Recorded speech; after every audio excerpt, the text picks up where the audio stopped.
to the Eagle Eye Podcast, the #1 show to bring you all things Club América in English, from tactical analysis Pelota para la banda izquierda. to player updates. We've got you covered on all the latest news on Las Águilas. Now, let's start the show. This is the Eagle Eye Podcast.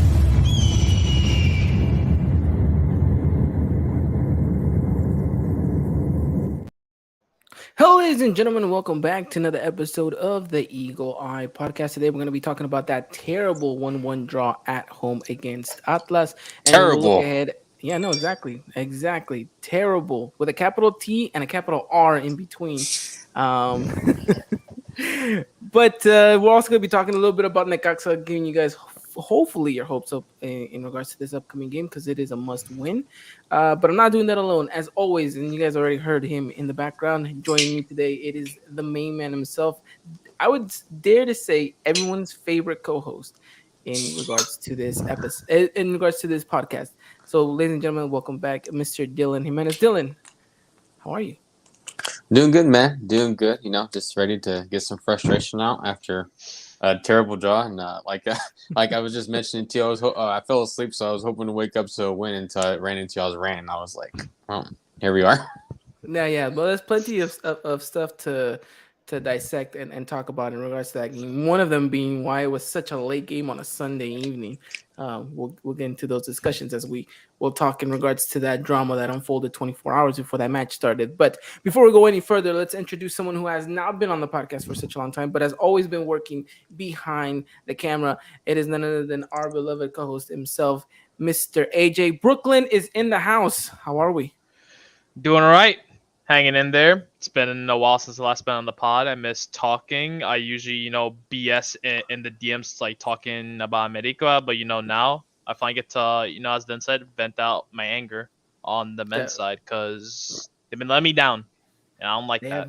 They've let us all down. Contrary to our ladies, which I will give you a perfect space later on in the podcast to give us, AJ, to give us an update in regards to the ladies and what they've been up to, because they have been on an ecstatic run of form since the league started. But again, we'll let you have your platform at the end of the episode so you can give us up to date with everything. But you mentioned it perfectly. A lot of frustration here, AJ, a lot of frustration, Dylan, in regards to this America side.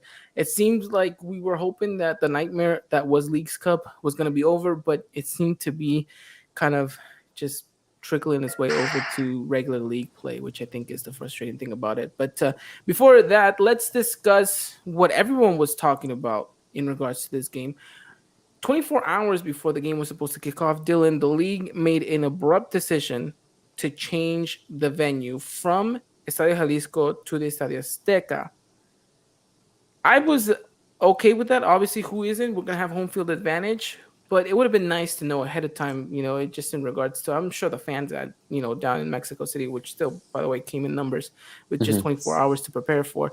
But how did you feel? Because we spoke about it. We talked about the field, the Romeo Santos concert, how terrible it looked. The fact that the ladies had their game suspended because of that too. I mean, postponed in that sense. So, I mean, give me your 2 cents in regards once the league actually announced that the stadium was going to be moved over to the Azteca.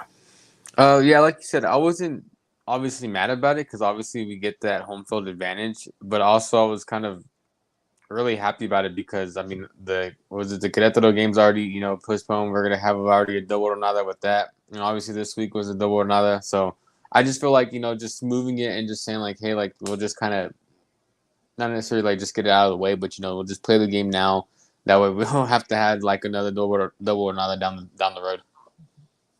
AJ, and Jardines spoke about this specifically in his press conference, right? When they had announced that the game was going to be pushed over to the Azteca. Yeah, I think that was our biggest concern. The fact that the league was going to kind of postpone the game and we were going to have to play. That meant another week that we went without playing. And not just that, but now that's 2 games that you have to find a way to make up in a very, very congested calendar. So obviously it was nice to have it at the Azteca. Not so nice because the game was 8 p.m. kickoff. For me, it it was 11 p.m. for you. I mean, how does that feel from a fan perspective, knowing that okay, your team's still going to be playing on Sunday, but now you got to wait an extra 2-3 hours than what you were expecting? That's tough, especially like people here in the East Coast. It's on a Sunday. The next day they gotta like go work, so most people are probably not gonna be able to catch the game at that point. They maybe might catch like a glimpse, like maybe for like half an hour or so before they gotta call it a night.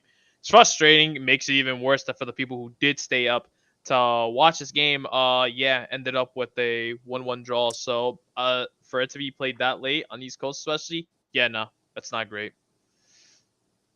Not great whatsoever. I mean, Dylan is a testament to it. He cannot. What you get to the second half, Dylan? Yeah, I think it had to be maybe around the 60th, 65th minute, whenever my lights went out. Just boom. Dylan was over there nodding, like a newborn, just like. Because look, I'm gonna tell you, it was not the most entertaining match whatsoever either to keep you awake. No. It was a very dull affair. I mean, we'll get into the nitty gritty of it, but you weren't the only one. Dylan, our good friend Ricardo, aka the Jersey guy, he was on here talking Chicago Fire with us.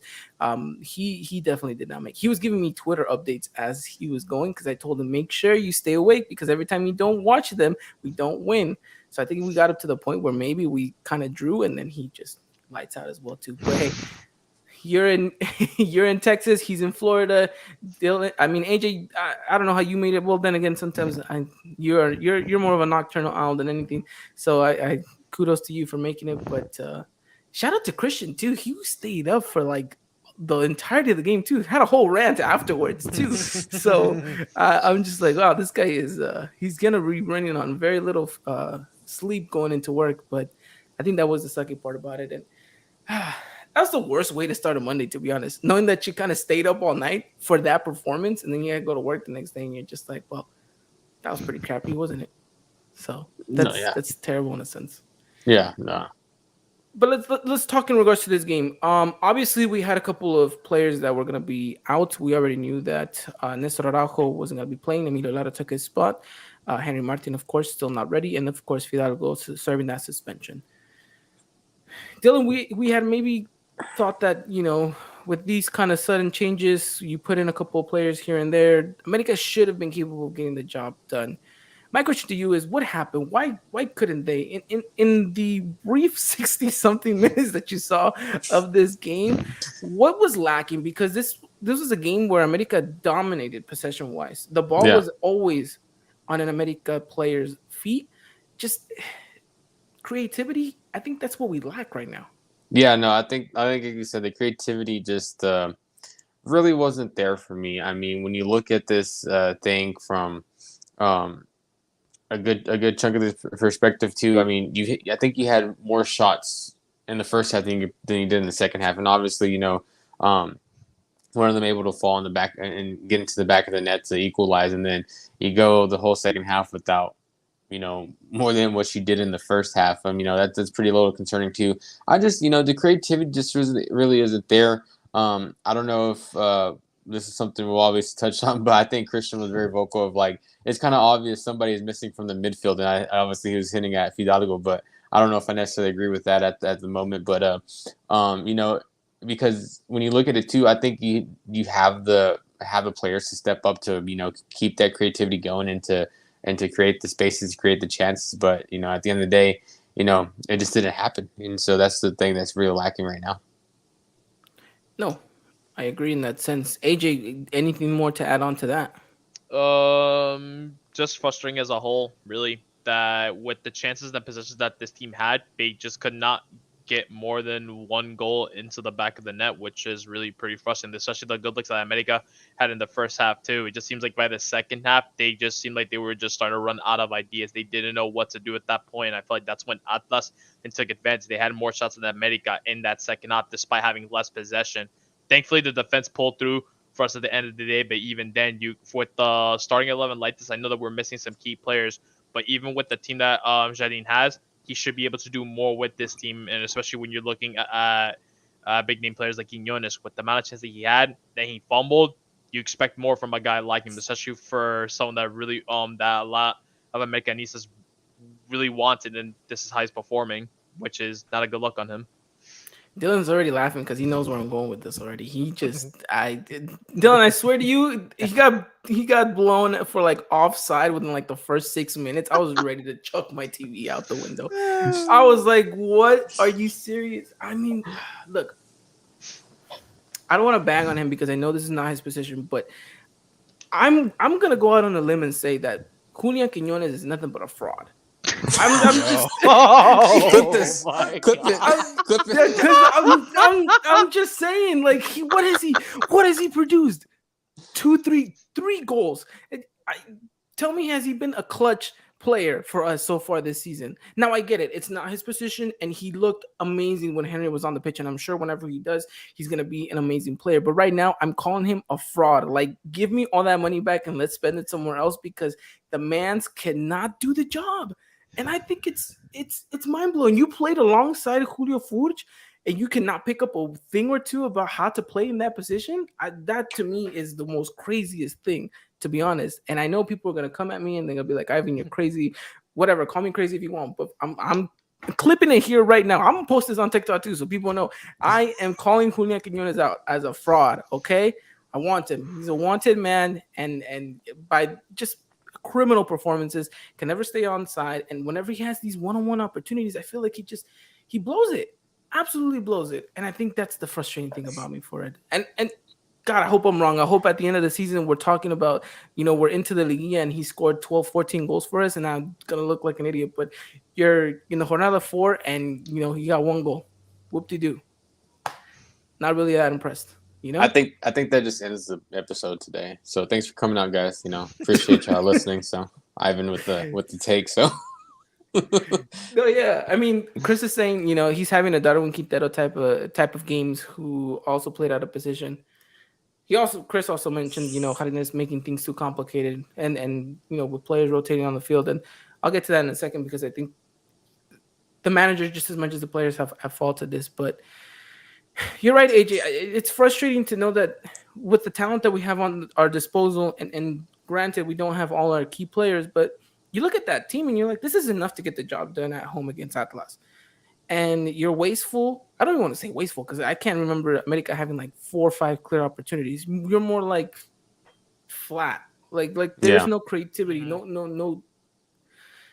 I don't know if there's no communication. I mean, I really don't know what the issue is at hand here, Dylan. But there's no communication in the back line of that first goal. So whatsoever. Oh. If you go back and you see that play, it starts off.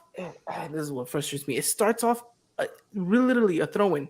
That I don't know why Emilio Lara wants to bite so high up. He's marking Caicedo, and he completely just doesn't get the ball. Gets pulled out of position. Now he's tracking back and running.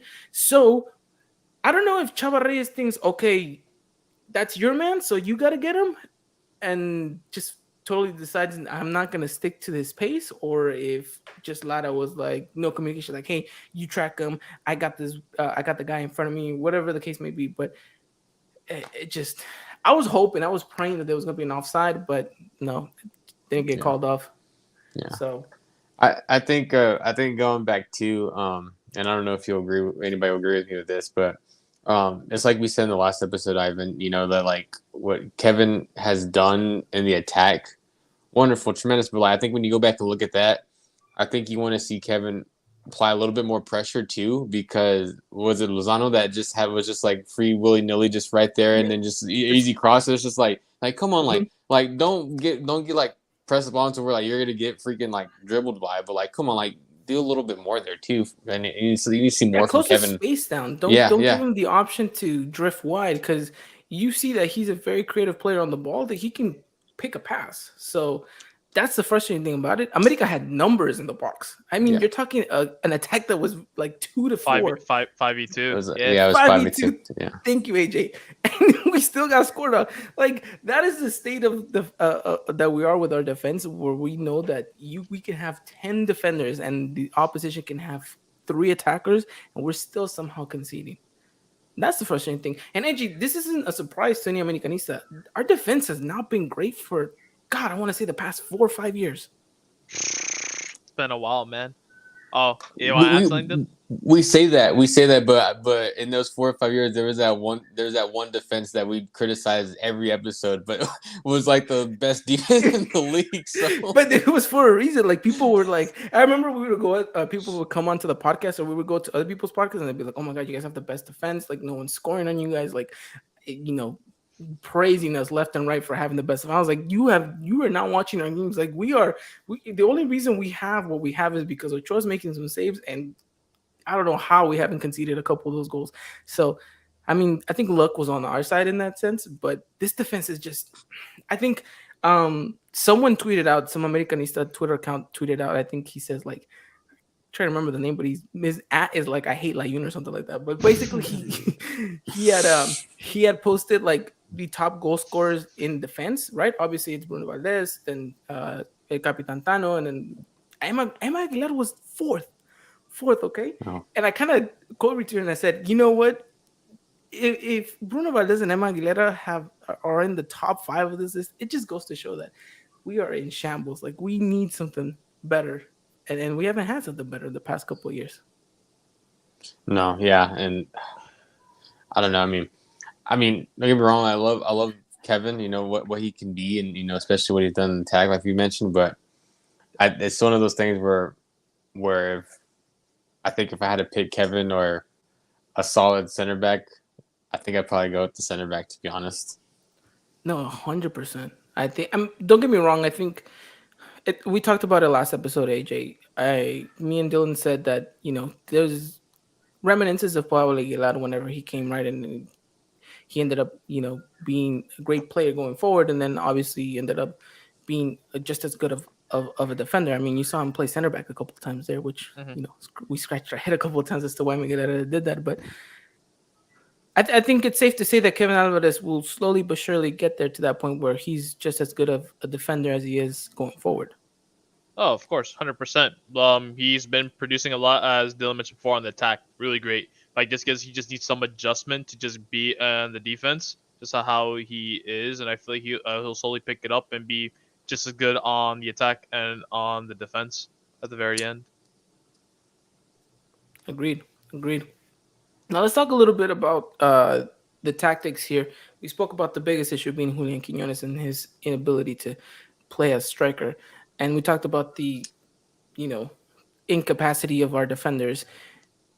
But the midfield as a sole kind of entity that was kind of given the instruction to create, be the driving force to make America the powerhouse that it's supposed to be. It lacked the spark. And I don't know if Christian's right, if we're missing Fidalgo just that much, and if he really truly is that ignition to this midfield. I don't know. What do you think, Dylan? I didn't.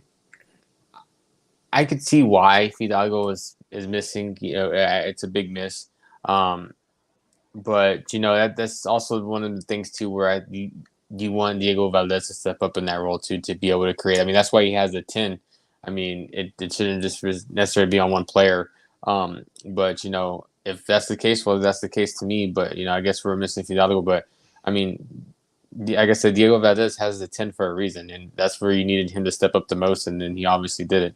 Obviously, Jonathan Dos Santos was there, but it's not really my type of player, to be in a role to fit Fidalgo, and then Richard is just being Richard at the end of the day. But it's just more frustrating because, like I said, it's just you didn't see Valdez step up in the way he should have, even with Fidalgo not there. And the interesting thing about it is Diego Valdez also had the captain's armband, right? Yeah. So I was expecting a pretty big game from him. Yeah. And he was a shadow of a player. I mean, completely kind of went ghost a little bit, AJ. I don't know if that's an adequate way of putting it, but I think Dylan's on to something. You expect more from your 10 in these type of matches. Yeah. Of course, that's kind of like the same thing that we saw with Cordova when we gave him that number 10. He kind of just ghosted, just wasn't there. And then with Valdez, like past couple of games, or you could say last season, he was spectacular for us. But since we're not on the greatest of runs, it just seems like as well that he's kind of just not being the player that we saw in him when we first signed him to the club, and to be wearing a number like that, and to have the captain Darman, we expect a lot from you. Sure, you're missing one of your key teammates in that midfield, who's usually being the one being creative to facilitate the passes and the plays, but Vaz should be doing just the same thing as that. It's like these guys, like, oh, I can fill in the role just as fine as that. But yeah, no, just literally he just wasn't around that midfield. I feel like we're more of so like trying to attack on the wings, but it just wasn't working out just as well. And it's interesting you bring up the wing play because I wanted to kind of bring it up as well. So Harine is implementing kind of something that's being very trendy right now, which is a very much attacking with your wingers tucking in and your fullbacks obviously playing a little bit more closer to the touchline.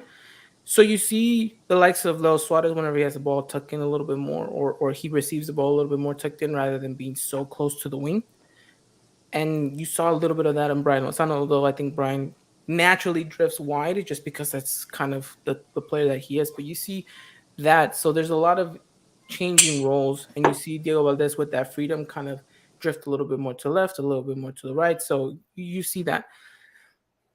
Whilst that was going on, I felt like there was too much chaos in between where I think a lot of players didn't really understand, okay, if you're here, you're there, then what's the role of going? Where am I going? Once I pass you the ball, where am I going? Am I going forward? Am I going back? Am I staying? And so I think there was some confusion in that sense.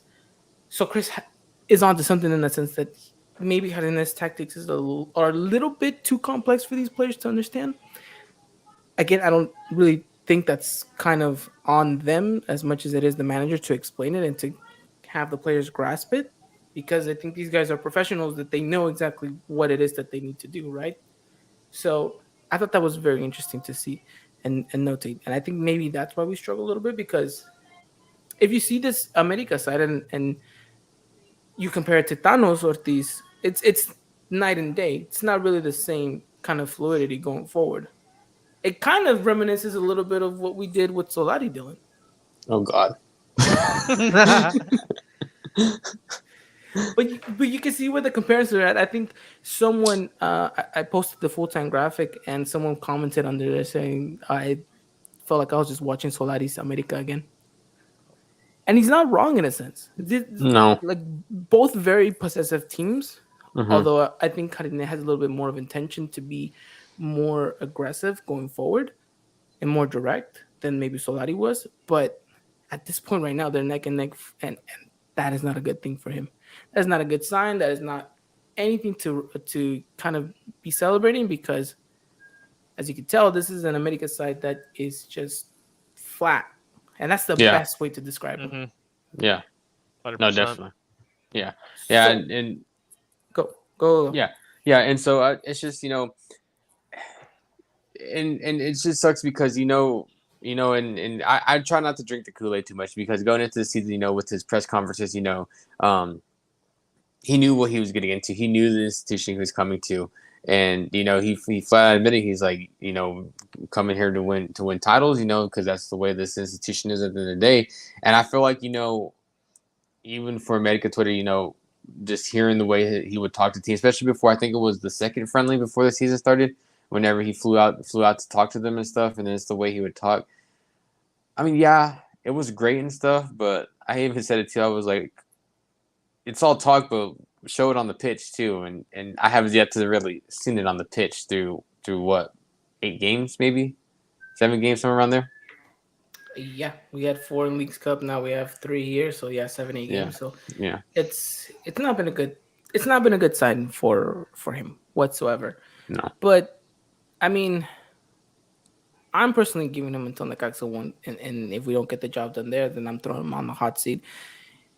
Christian's being a little bit more lenient. He's giving them until the Leon game.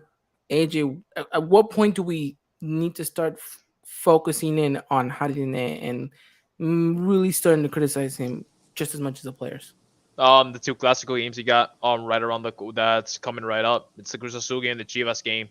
You got 2 classicals back to back. All that talk that you're trying to talk about the club, I know, like, you're probably trying to be, respectful to the club and to the fans, but it's, as Dylan said, like, you got to show that on the pitch. If you cannot beat this Necaxa side, who are doing poorly right now in Liga MX, there's a problem. And you got Leon, who are They're doing well. They're doing well in league. If you can't do that either, you're gonna start having a lot of fans doubt what can you even do in the Clasico at this point. You're still trying to figure things out with the players you have. It feels like there's a lack of creativity missing. I understand it's because yes, we're missing key players in here, but you should still be able to do something with this starting 11. The fact that you're still trying to figure the game plan out compared to what it was last season, where it was attacking football, but we were just knowing what to do with it.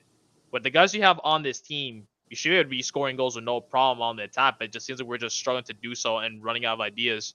I give them until these two classical game, the two upcoming classical games we got. If you can't fix something there, then I don't know what he can do for the rest of the season at this rate.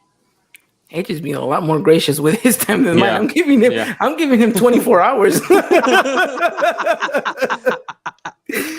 Wow, maybe I should reconsider that. But I mean, it's a good point. It's a good fair point because I think you can maybe rally the troops within those two clásicos.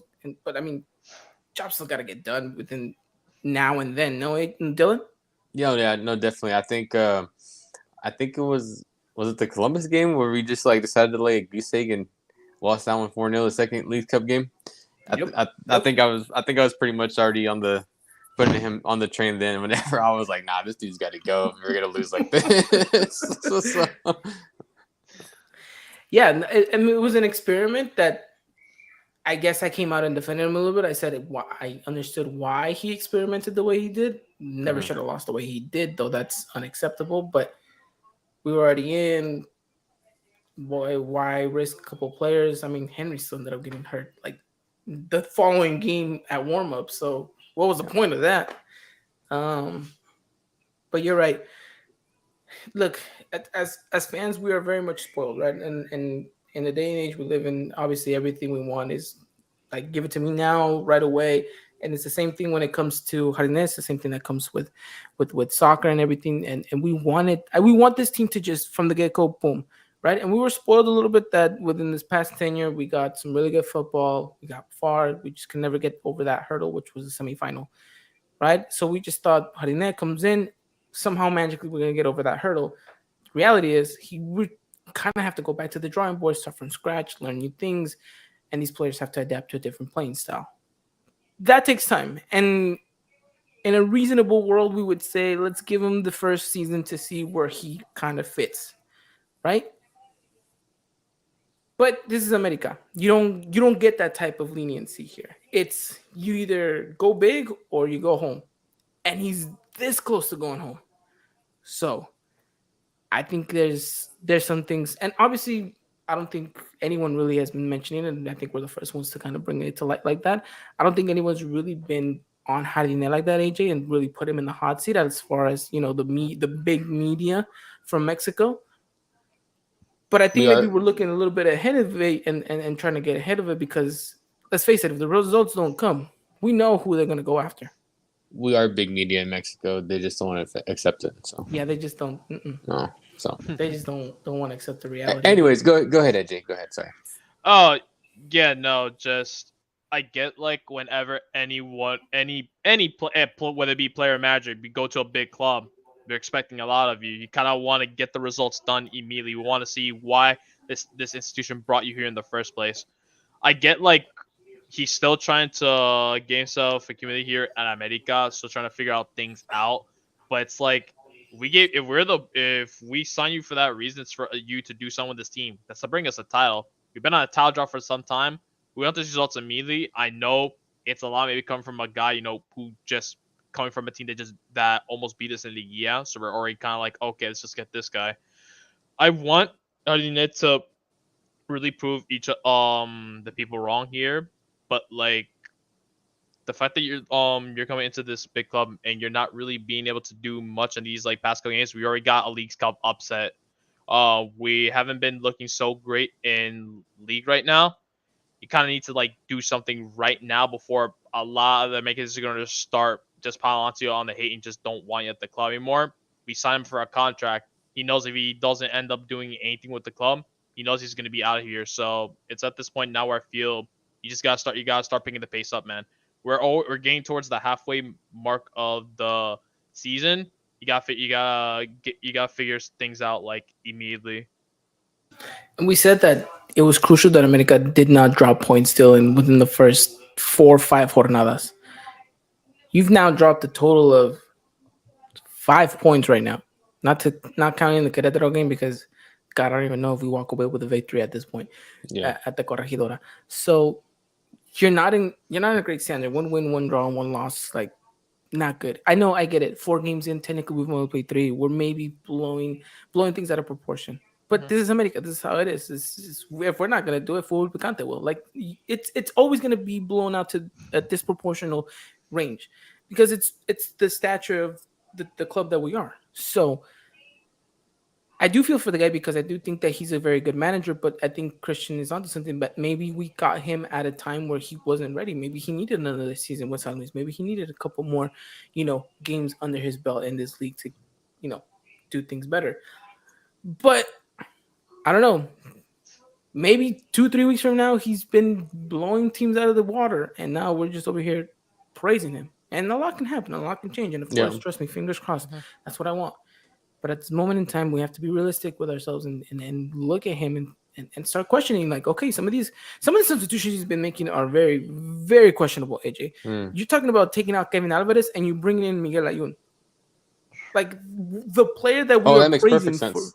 Yeah, the player that we are praising for being so great at attacking, needing a goal, you take him out.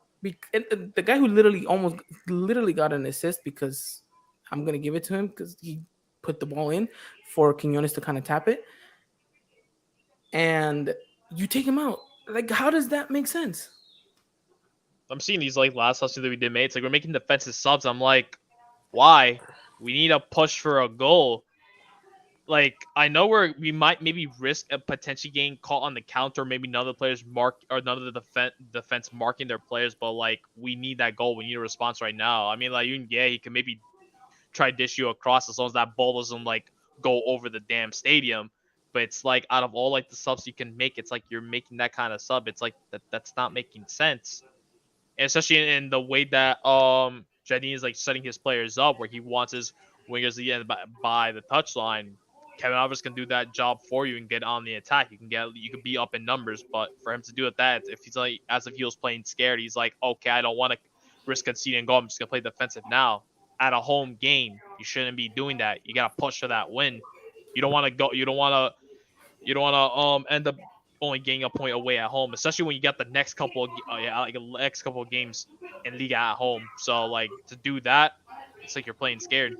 Can't play scared. You can't. Not even when you're away. Like on the road, maybe okay, I'll give you a pass, but at home, that should be unheard of. So I mean, he also brings in Luis Fuente at the same time, Dylan. Like, There's no pace in that. There's like no pace. what are you He trying to did. get at? Like He that's definitely wanted the draw. yeah. He wanted Like the at draw. that point, you're trying to secure something, right? Like he's a very much defensive player. So bringing in the likes of Layud and then at the same time bringing on Luis Fuentes, it gives you that vibe of like, yes, he's trying to secure this draw. Which if Atlas was all over us and like we for sure we're gonna concede, okay, I get it. But they weren't. We had still dominated possession. We were still on top of the ball. Like really, it's like AJ saying, make it make sense. And you really can't. And that's why I think that there's got to be this criticism over him because there are questions that I know I'm not the only ones asking them. I know you guys have some, and I know that the rest of the Americanismo is asking them as well. Like, you're looking back at these past couple of games, these subs have just been questionable, especially because they've always had the tendency of bringing on a defender. So I don't know. I know that somewhere down the road, future Ivan's gonna be like, you were just so wrong. I don't know why you were blowing things out of proportion, but right now I just got to stay with what I am, and so ultimately, like we mentioned, America gets to draw. Terrible, flat performance. And I'm not gonna lie to you, I went to bed a little bit upset. I was like, well, this sucks. I'm gonna start my Monday off like this. And it wasn't the best of weekends for us, Dylan. United ended up getting trashed by Tottenham. Yeah. Can't relate. So I know you guys ended up playing Monday and winning. So Just not a good weekend overall for sports, at least in my perspective. Then we got a hurricane over here in California. I mean, I should have just known by that. Just that alone, I should have been like, you know what? We got a hurricane game got moved over to the Azteca. Like, yes, I should have just known it was not going to be my weekend. So, but anything you guys want to add before we kind of wrap up the Atlas game? This is just one of those games, especially um, with Quinones back playing his former team, and like I said, I wish it was the away still.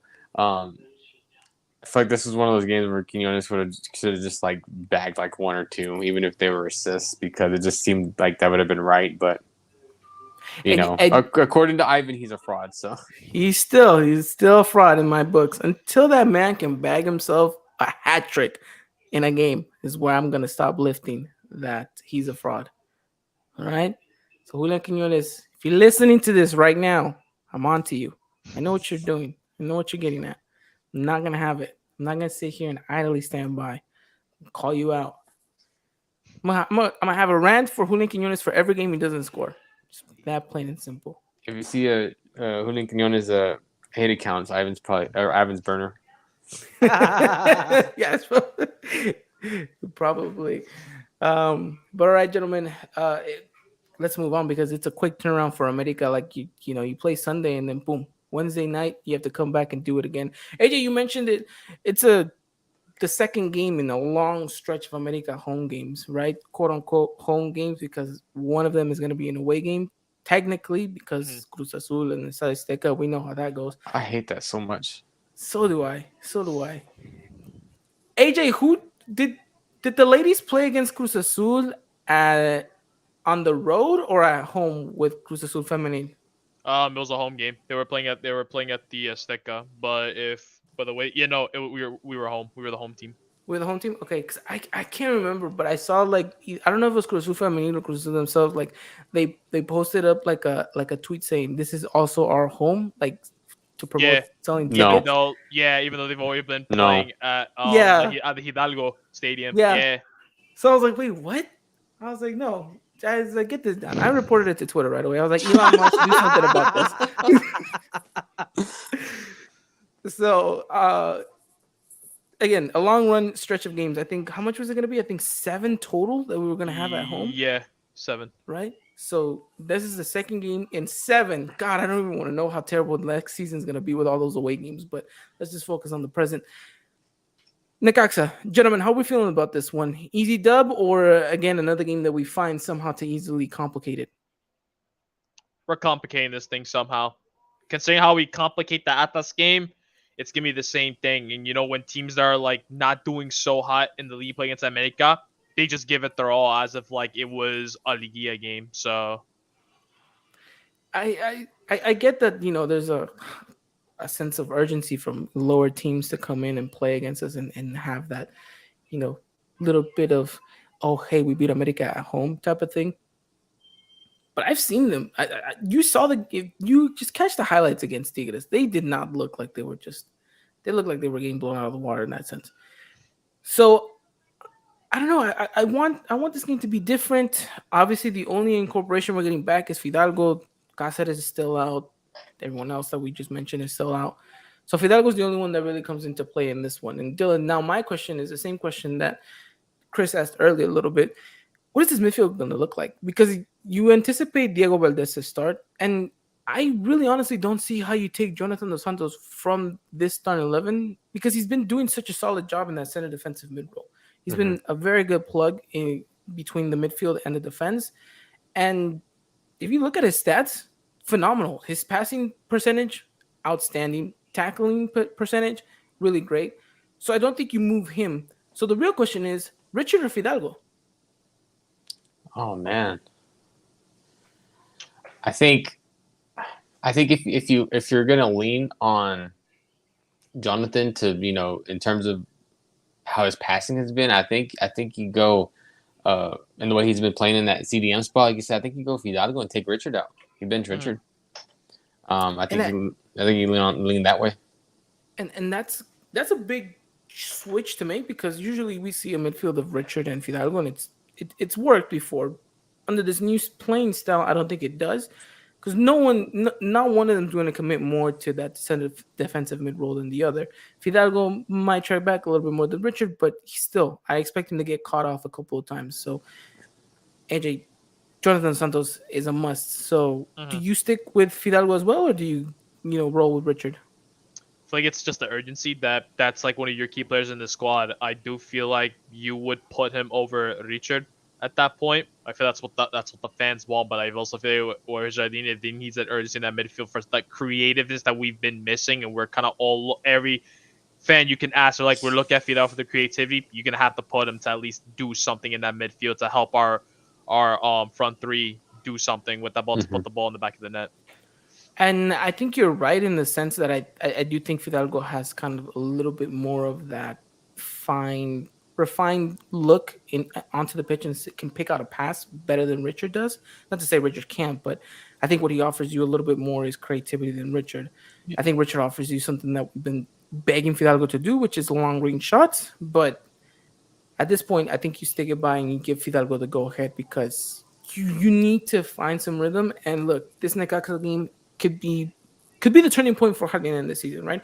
You come into this one, you win it in a good way. I'm not gonna say comfortable because I don't think it'll be that sense, but if you can demonstrate and your squad can walk away with a couple of goals, maybe even hold on to a clean sheet, then boom, wow, all of a sudden morale goes up and you're looking at different America. Go out, you play against Leon, do something different, get some 3 points there as well. Now you're building some traction. And I think that's what this game needs to be. It needs to be the tipping stone for America this in a season that has been filled with nothing but uncertainties, Dylan. Yeah, no, definitely, and I think like you said, if you can get the ball rolling here, I mean, you're still gonna get Henry back eventually, and then you're eventually gonna get Cabecita back. So I mean, if you can get it rolling with these players right now, and then you're gonna plug in two more key players that are gonna make the world of difference, um, then it's only gonna be up from here. So I think it really needs to start here. Do you agree, AJ? Yeah, I agree. All right. Well, then I think it's fair to say the starting 11 we're looking at is Malagon in goal. Obviously, Kevin on the right, Chavo Reyes on the left, center back partnership. Do you guys keep Emilio Lara? I thought he did a pretty decent job, even though Yeah, I would maybe give the goal's 50-50. I give it 50% to Emilio, 50% to Chavo Reyes. So that's I give 40 to Emilio and 60 to Chava. okay. That's fair. That's fair. That's reasonable. If you look back at that goal, the margins are thin in that sense. So obviously Lara gets another shot at it, and then obviously Israel Reyes. In the midfield, we talked about it already. Jonah, Fidalgo, and then Diego Valdez in that cam spot. On the right, do you keep Leo Suarez or do you put in Sendejas, who both did not look their best on Sunday? I say just keep Leo. Same. Keep Leo. AJ's going with I that do the too. same thing. Try not to switch things around too much. So just stick with it, and then nothing goes well. Subbing for Zendejas. I like it because Leo has been detrimental to this America attack. I think I don't want to say we burned him out a little bit playing him in the camp spot, but maybe give him another game to try to get back into the room of that right wing. I think it's fair because Sendejas, even when he came in, didn't look like the Sendejas of past. So Mm. I don't think he merited to take his spot right away. And then, of course, the left hand side is going to be Brian Rodriguez, who I think looked one of the best players on Yep. Sunday. So I keep him there. I think he's potentially, trying to lift his hand and say, look, even if Cabecita is training already, like, don't forget about me. Yeah. I can give something to this attack. And sadly, of course, we're gonna have Juni Quinones up top, and so we'll see what happens there. But on paper, this America side should be easily winning this game 4-0, right, Dylan? On paper. On paper. So, what does America need to do to get to that level? At least in this game, what are we looking at specifically for America to do within these first at least 45 minutes against Necaxa? The opposite against Atlas. That's a way to Which put is it. what? No, the opposite would be give Necaxa the ball and score a goal on them on the counter. Yes. There you go. There you Yes. go. Yeah, Now exactly. we're talking. Tactic 101. Give the other team the ball. That's very Mourinho-esque, by the way. Um, I agree in the sense that you have to have a little bit more creativity. I think I want to see a spark from the midfield from the get-go. I want to see why Christian rates Fidalgo so much and why he's so detrimental to this midfield. I think that's important. He gets a couple passes going, opens up some channels, then great. I'm obviously, you guys heard it already, time and time again. I'm gonna be bagging on this guy to do something, and that's Quinones to be able to play as the holding player. I know he doesn't want to do it. I know that's not his strong suit, but he's got to learn. He's got to learn. He's got to be a little bit more versatile. We can use an abusive speed all day long, but what happens to what happens when you have to play against a very deep Necaxa that's gonna wait for you basically in front of goal. You really don't have any speed to, no space to run into. So that's where you have to be more creative. That's where you have to be holding up the play, 1-2 passes, take a player on one or two.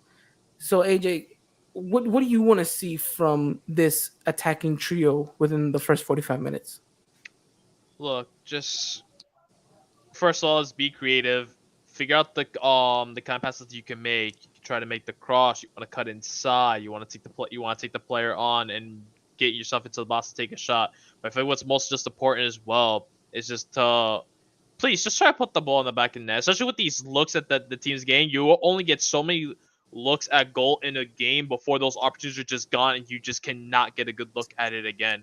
For what Brian Rodriguez did, he had some good looks in that Atlas game. Quinones, he had like 6 total shots. Like, come on, out of all those 6 shots, surely one of them's got to go in. That was not the case. If you're getting if your opponent is allowing you to get that amount of shots, which is not often, you really got to at least put one of them into that back of the net. So I'm really expecting for Leo Suarez or Brian Rodriguez, for Quinones. I'm looking at the wingers just to help Quinones out, set him up. I know he, like you mentioned, it's not the position he likes to play out, but like you gotta embrace that until Henry comes back.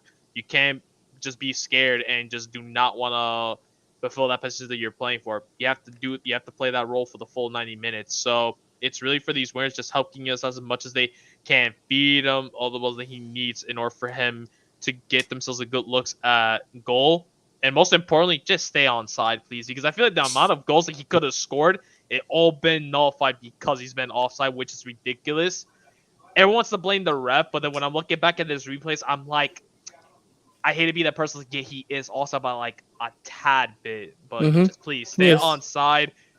Be clinical with your shots. Put the ball in the back of the net, and there you go. Everyone will be happy. He'll be happy. Yeah, no, he is, because I have a ruler by the TV. I'm always measuring already at this point. But you mentioned shots, and here's a fun game to play at home, ladies and gentlemen. If you're watching this game, for every offside Julian Quinones has, take a shot. Just take a shot. Let's see how far we can get. Can we even make it through first half without dying, Dylan?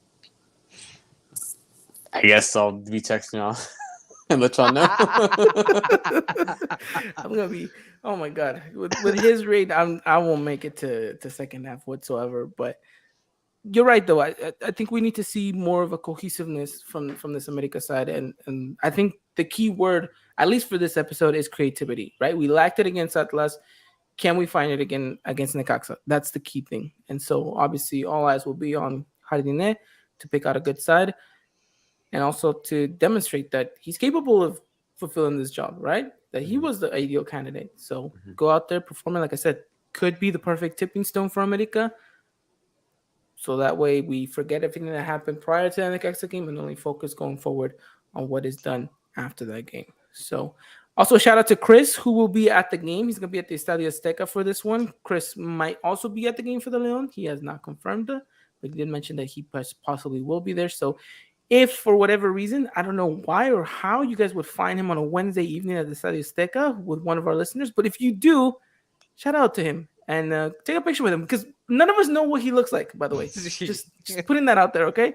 Never has had a FaceTime call with us, never has turned on a camera. We don't even know what Chris looks like. So please, if you are the first lucky person in the world to see what Chris looks like in person, please send us a picture. We'd love to share it on our social media platforms. So again, Me and shout out AJ had to, a FaceTime call with him. Facts, but even though he was only showing his highs and his cum Yeah, like it was haircut. like it was like this much. Yeah, It was like yeah. this much. I know. We need the full face. I need the full. I need to see. So, Chris is saying that's a lie. We FaceTime, but we told you right now. You only show a square. All right. No, but shout out to Chris, man. I hope you're having a wonderful time out there in Mexico City. Loveliest place on earth, best food in the world, and of course, home to the best team in the world as well. So, Chris, enjoy your time at the Estadio Azteca. Send us a lot of pictures, send us videos. We'd love to see what's going on down there. Well, gentlemen, anything else to add on to this game? Please win. I'm AJ said please win. Oh, and, no, yeah, please. For the love of all things Eagles. Yes, for the Philadelphia Eagles. For the love of all Eagles. God, that's gonna get taken out of context now. We're gonna use that in every context of the sense. For the love of all Eagles. For the love of Yeah, all no, Eagles. I love it. I just want to say if Hidalgo does get back into the starting 11, somehow, some way, whether it be for Richard or Jonathan, I'm kind of looking forward to see how him and Diego will play out this coming game to see if they can get things clicking again in the midfield and open up space and a little bit be more creative in that sense. Because you saw a little bit of it against Puebla, and Yeah. I think they were very critical with being the reason as to why we won that game the way that we did. So I think it's important to have them link up again. We'll see what happens, but you mentioned it. It's keep an eye on it. I know Brian will keep a very, very, but I mean very close eye on Fidalgo. Mhm. He is. What I had against Cordova, I think Brian has for Fidalgo. So I get you, Brian. All right, I know what it feels like. Well, I think that's pretty much it in that sense. Unless you have anything else to add, AJ, in regards to this game against Necaxa? No? Mm-mm. Well, all right then. Well, we'll have a game on Saturday. Yes, Saturday against... Oh, man, it's such a quick turnaround. Now we got to go up against Leon. We'll be talking about that hopefully maybe later on during the week. If not, then we'll talk about it next week and we'll recap it as well. But we'll get in touch with all that.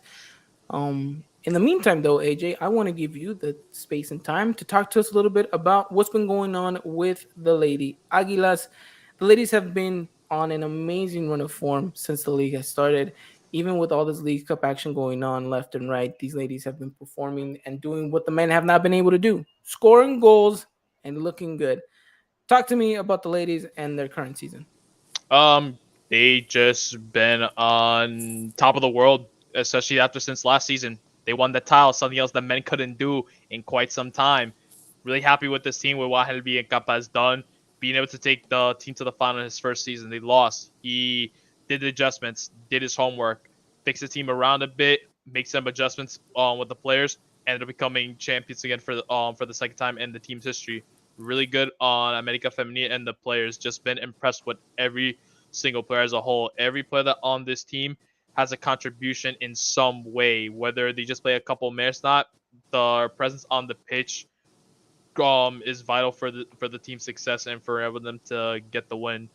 As a whole, they've just been on a roll. They've been scoring goals left and right for this team. Just really proud of them, what they've been able to do. They're looking to be like the team that everyone's scared of in the league. They're the ones that everyone wants to go beat. They're looking like the fan favorites to lift the trophy up once again in the league. It's been really fun to watch them, especially just being able to make gifts and get the videos of the goals for this team. Just they've been doing a really good job. Just love every single one of them, and I look forward to every single America Femenil game for the upcoming season. Their most recent game, thought they were gonna get a draw, but no, they came out and fought till the very end, and they were able to get themselves all 3 points away at the Noel camp. So really proud of America Femenil. And in last night's game just proves that I can never watch the Femenil game again. So I turn it on, it's 2-0, and all of a sudden it's 2-2. I turn it off and they win. So I think it's fair to say you're banned from any America That's from any it. match. Like, we Yeah, can never nah. go cover a game, Dylan. Now No, we Just can't. wait. If we we lift have the to. trophy again, I'm like, you can see the trophy presentation, and maybe worse things to come. They probably lift the trophy up. Someone makes the trophy fall, and that trophy is broke, and then But still, it would be a trophy nonetheless. Look, I gotta say, shout out to America Femenil and the job that they have done. Really, for the past couple of years, has really resonated in this team. I mean, you look at this squad. This squad is so deep. Like, the depth of this squad is just ridiculous. Like, the players you have at your disposal.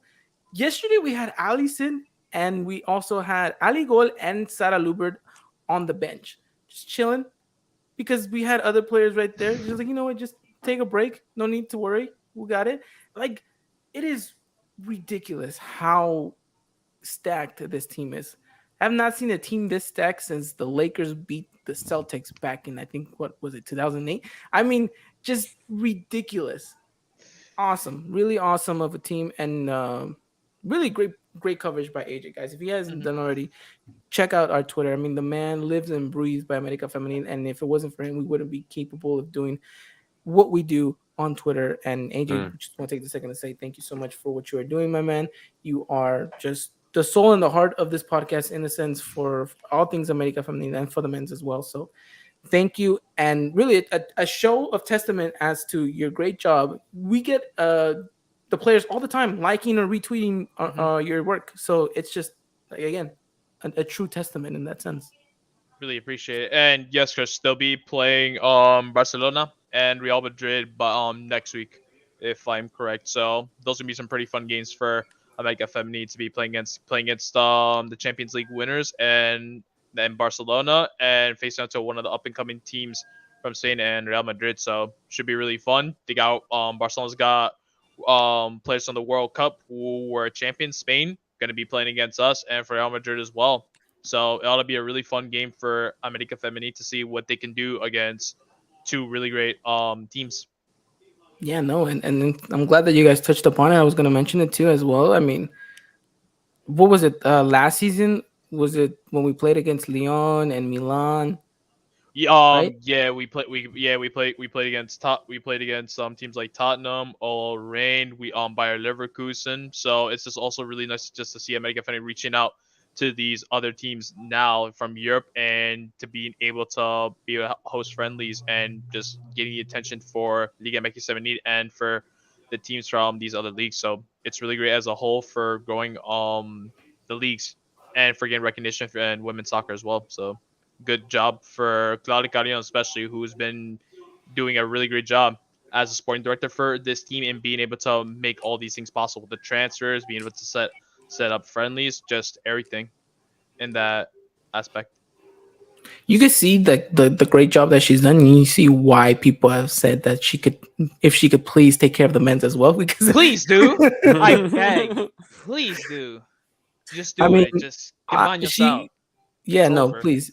She understands, and she works within the constrictions and the budget and everything. Like I said, she makes miracles happen. So shout out to her again. Another great job, and the ladies on route to hopefully, back to back championship. I know they're really heavily marketing for America to win that third one. I see it all the time at the Azteca when the men's play. You always see the feminine campeonas, right, with the little with the three, hmm looking to seal that third championship. So, Agent, one last question here. News of a potential rival of another player coming to this already very deep squad.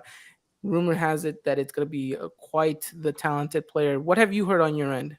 For what I remember, that Claudia Carreno did make her way over there, I think, to Australia during the World Cup to just see if there's any players. And I remember with Villacampa as well, he did mention from a press conference one that said he wants to bring another player, and it was a player from the World Cup. I'm hinting it's gonna be to be someone from the Spain women's national team, which I would absolutely love. It would be even great to bring in a talented player like them to bring it into this squad with the amount of depth that this team has. I don't know exactly who it is yet, but whoever it's gonna be, as we like to say, fichar bombazo. So it'll be a big signing for this team, and even gives the team even a bigger boost in hopes of lifting that third title. when I heard that press conference, though, and I was like, man, what more do you want? How do you fit more pieces into this? Yeah, puzzle? no, right? Stacked. And they're just like, and Absolutely. Viacom is like, nah, I want one more player. And I'm like, okay, then. At this point, he's rotating them like basketball players. Like, okay, you're only getting 25 minutes. You're only going to get 15. You're only getting 14. Like, he's just really stacking them. And again, just amazing. Unfortunately, though, you can't catch a game anymore. Gonna have to catch the highlights. Yeah, I guess so. I don't even know. Do we highlights even count? I mean, like, if I watch the highlights, the next game it just goes bad. No, it's okay. Dylan, AJ's got a cover. So as long as you watch it on our Twitter feed, you should be fine. But all right then. Well, again, AJ, great job. Keep on rolling, and we'll keep a close eye on the ladies and everything that they're doing. With that said, though, anything else you guys want to add before we kind of wrap it up here? Predictions, Ivan. Oh, predictions! Wow, there you go. Just slipped over my head. I'm so excited to talk ladies. I completely forgot about these terrible players that we have to watch on Wednesday and Saturday. Prediction for Wednesday's matchup against Necaxa. AJ, I'll throw it to you first. I want to say 2-0 America. 2-0. Wow, this is clean sheet and 2 goals. I don't know. Okay, I like it. Optimism. Dylan. 1-1 draw. Oh God. Oh God. Here, I thought I was gonna be the pessimist. I'm going 2-1. We need a win desperately, and I think we'll get the 2-0. AJ, we'll just find a way to fumble it at the end, and we'll concede a goal, and then we're gonna see another defensive substitution like in the 80th minute because we want to secure the victory. So Necerajo. no, I think he's still hurt. So Nah. Yeah. God no. Chris saying better be a 7-0 since I'm in the building, but realistically, fear is a 0. Oh, imagine. Oh God. Oh God, I'm sorry, Chris. Hopefully, Chris, hopefully they put on a goals galore for you, and somehow you end up watching the best game at the Azteca ever.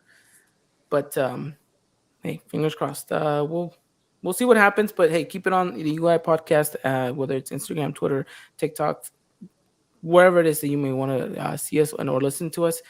We'll keep you guys covered in regards to that aspect. Anything else, gentlemen? I think that's it. Good. That is it.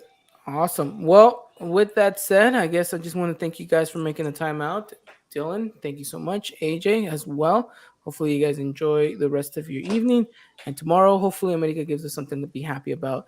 And we can roll on into Thursday with a little bit more of a smile on our faces. So we'll see what happens. We'll see what happens. I love it, though. A ver. Perfect. All right, then you guys have a wonderful time. Thank you No to all pasa of you guys nada. who listened. No pasa nada. And for the love of all Eagles America, please win. Okay? Absolutely. All right, then you guys have a wonderful night. Take care. And as always, arriba la America. Good night. Ladies and gentlemen, this was another production of the Eagle Eye Podcast, the #1 source for all things Club America in English. Make sure to follow us on Twitter and Instagram at Eagle Eye Podcast and get all the latest news and coverage